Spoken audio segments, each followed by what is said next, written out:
Good day, folks. 7 First Alert meteorologist Keenan Smith. We're starting off with temps in the 70s. It's warm and windy. There have been a couple of sprinkles outside this morning, but the big thunderstorms are still back out to the west, across the west side of the state and lifting to the north. As we move on throughout the day, we'll see a chance for a shower or thunderstorm. In fact, for some of us, there's even a slight risk of severe weather. See the darker shading of green there?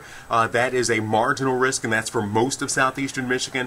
For southern Wayne County and areas south of 94, a slight chance of severe weather. That's actually the next level up, so we'll have to certainly be on the lookout for that. High wind's going to be my primary concern. As we take a look throughout the day with your 7 First Alert hour-by-hour forecast, a few spotty showers outside this morning. It's warm and windy. A wind advisory goes into effect at 11 o'clock this morning and lasts until 8 o'clock tonight, and then we got a cold front coming in, and that cold front could spark showers and thunderstorms, some of them strong. You'll see there down by the Ohio border is where we have the showers and thunderstorms popping. Not everyone will see storms, but if you see storms, it could be strong and possibly severe. We'll look for a high today of 85 degrees, a chance of thunderstorms late afternoon and this evening. The wind advisory from 11 o'clock this morning to 8 o'clock tonight with wind gusts 40 to 50 miles an hour. Tonight we drop down to near 50 degrees, more clouds, some clouds just sticking around, and ultimately a cooler day. Highs only in the low 60s on Friday, near 70 degrees Saturday, a few sprinkles around 75 Sunday with a 70% chance